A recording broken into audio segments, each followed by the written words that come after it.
بسم الله الرحمن الرحيم، والصلاة والسلام على رسول الله. ازيكم حبايبي؟ عاملين ايه؟ يا رب تكونوا بخير. النهارده هنعمل القرنبيط بطريقة سهلة وجميلة، وهيطلع مقرمش. مش هتحتاجي تضيفي عليه اي حاجة، مكونات سهلة وبسيطة. هنا جبنا القرنبيط وتقطعيه وردات صغيرة على قد ما تقدري. خليها صغيرة عشان كل ما بيبقى صغير كل ما بيبقى احلى. وتقطعيها وتجيبي القرنبيطة صبحة وتكون صغيرة كده وحلوة اهي، وتكون الوردات بتاعتها صغيرة وحلوة. المهم تفضلي تقطعي فيها على قد ما تقدري صغير اهو. هو بيبقى اصلا فصوص، وانت يا دوبك بس بتفصصيها بالسكينة كده، مبقاش محتاج يعني شغل ولا دوشة اهو. الكبيرة بتقسميها، خليها صغيرة.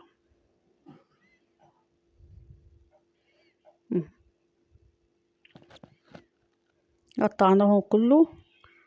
انا كنت جايبة 2 صغيرين، قطعتهم وهروح بقى نحطهم في المية.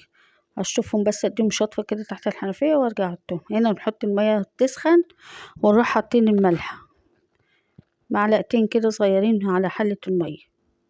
وبعد كده تسقطي القرنبيط، تخلي الوردات من فوق والعروش بتاعته من تحت، عشان هي دي اللي بتاخد سوا، عشان ما يتهريش. هو يا دوبك بس المية تقلب معاكي وياخد غلوتين تروحي شايلاه عشان ما يتهريش.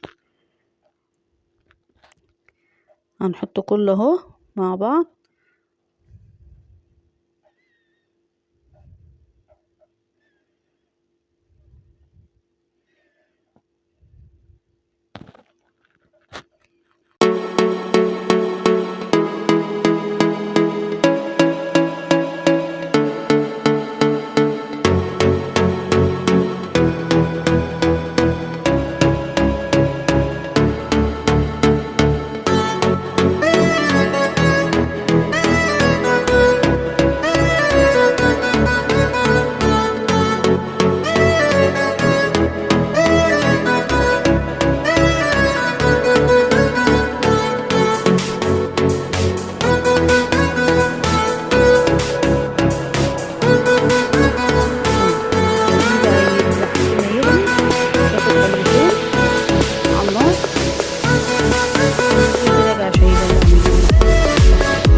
كده خلاص خلطناه وخلصنا.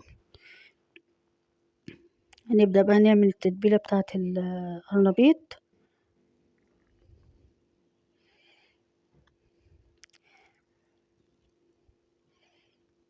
هنجيب الدقيق، هنا حوالي 4 أو 5 معالق دقيق، وعليهم معلقتين نشا. النشا ده هو اللي بيخليه بقى يبقى مقرمش، بيخليه في طعمه جميل.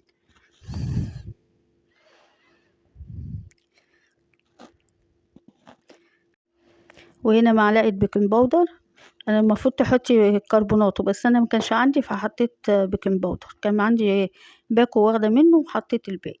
هنا بقى التوابل، تحطي معلقه فلفل اسمر ومعلقه كركم، معلقه كزبره ناشفه ومعلقه كمون ومعلقه ملح ومعلقه بابريكا.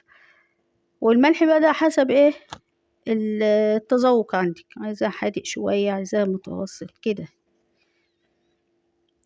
تقلبيهم قلب بعض. بعد كده بيضتين عليهم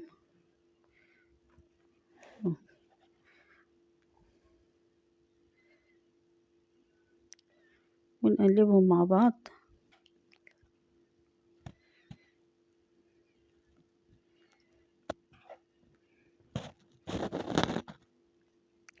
تفضلي تخلطي فيهم بس على قد ما تقدري عشان ايه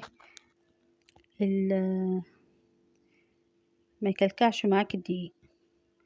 وهنا هنخلط المية، نحط المية عليه ونفضل نقلب فيه.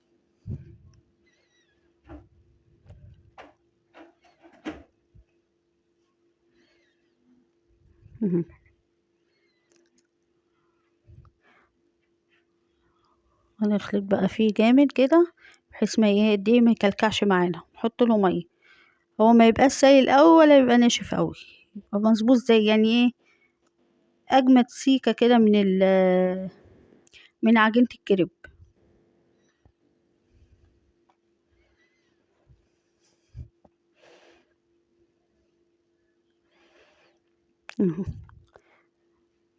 متحطيش المية مرة واحدة، تفضلي بس مع بايدك كده تقلبي وتشوفي انتي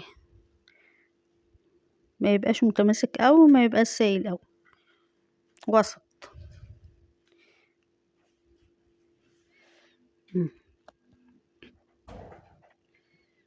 بس اهم حاجة تقلبيه حلو بحيث ما يبقاش فيه تكتلات من الدقيق.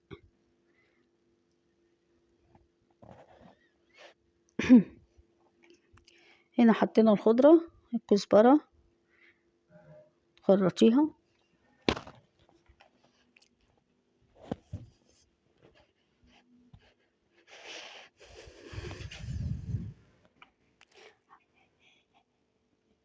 وهنا معلقة توم مفروم، حوالي 3 فصوص كده مفرومين، تروحي حطاهم وتقلبي بقى الخلطة كلها ببعضيها.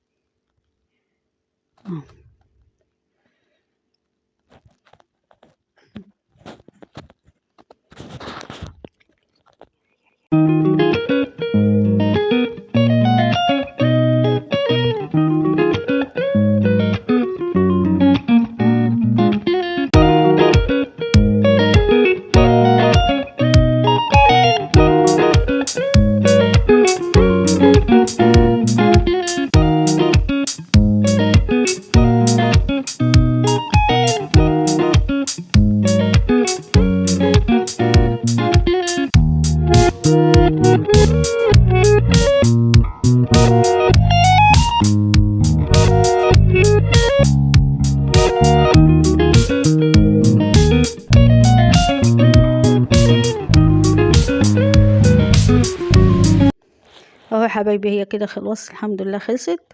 هنيجي بقى للخطوة التانية، دي اهم حاجة. هتحطي برضو كوباية دقيق وعليها معلقتين نشا، وتحط لهم شوية ملح وحبة بيكنج باودر او كربوناتو، يعني الموجود عندك حطيه، معلقة صغيرة ومعلقة ملح، وتقلبيهم في قلب بعضهم. هي دي التركة اللي بتخليه مقرمش وجميل ونافش كده، ما بيبقاش عجين كده ببعضيه. اهو هنقلبهم مع بعض، وهتشيلي بقى من الخلطة السايلة تحطي على في الدقيق ده قبل ما تحطي في الزيت وتقليه.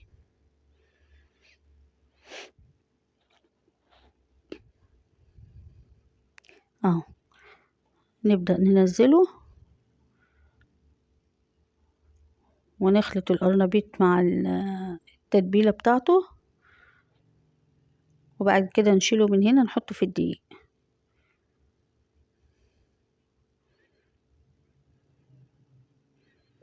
اهو تغرقيه في قلبها كده لحد ما يشرب منها خالص، وتروحي شايلاها بقى واحدة واحدة كده، وتروحي حاطاه في الدقيق، تعفري بالدقيق. بعد كده على الزيت يكون الزيت سخن.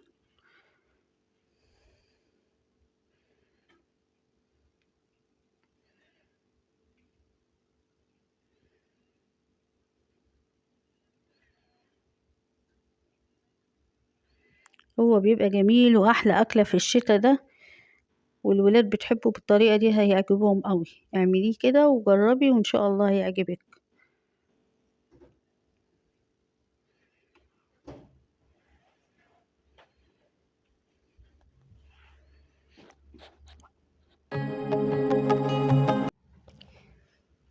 اهو يفضل بقى طلعي كله كده، وروحي ماسكاه بقى في قلب الدقيق، عفريه كله في قلب الدقيق اهو.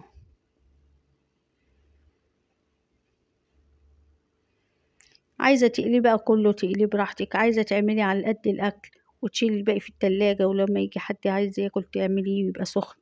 هو بصراحة بيتاكل سخن بيبقى أحلى، انتي وراحتك بقى وحسب الايه الأفراد اللي عندك.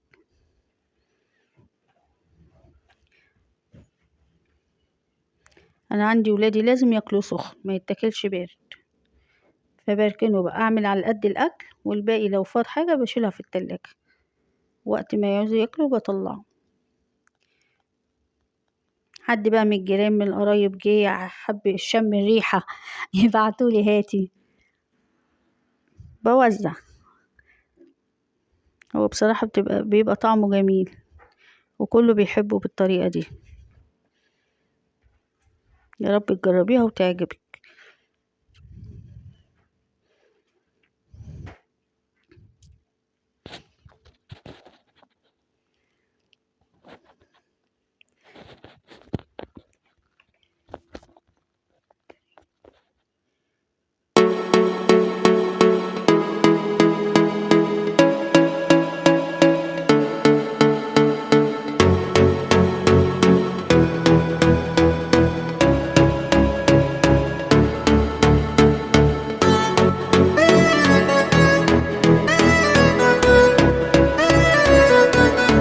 بسم الله.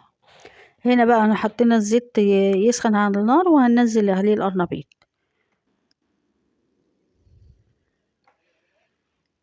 هو طريقته سهلة وبسيطة وجميل، أكلة جميلة ومفيدة.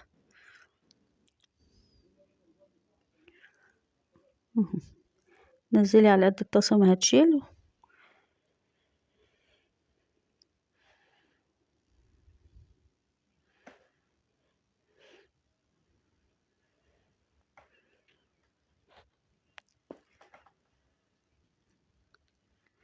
أول بقى ما ياخد الطبقة اللي تحت تاخد لون، تبدأي تقلبي فيه، بس متقلبيش كتير عشان ما يتهريش.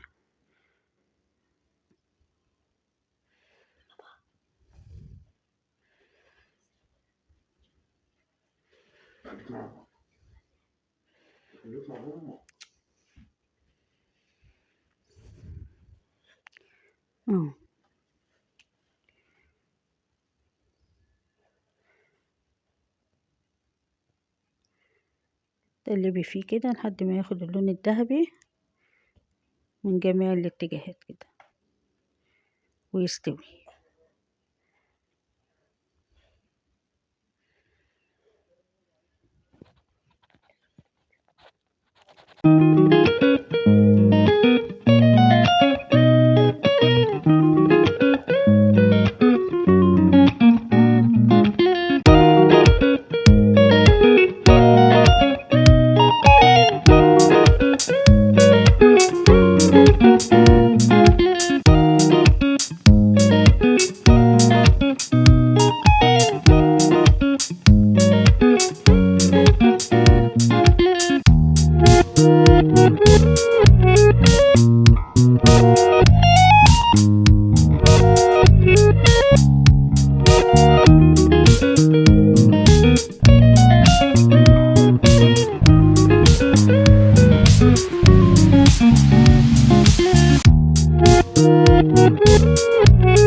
بدأ اهو يصفر، هنطلعه بقى اهو.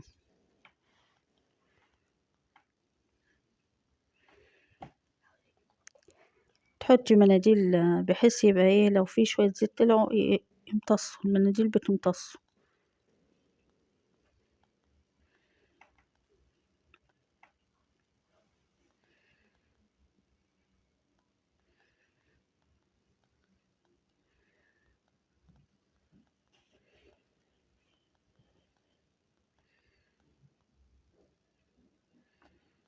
اهو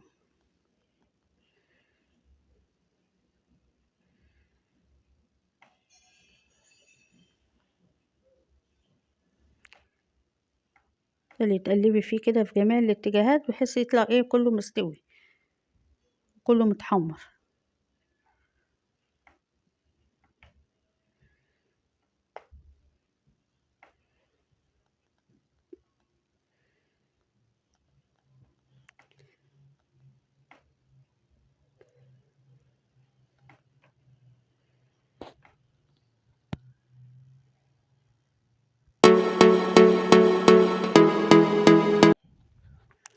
اهو بس شكله ولونه جميل مقرمش، خبطي بالمعلقة كده تسمعي الصوت، مش طري ولا اي حاجة اهو.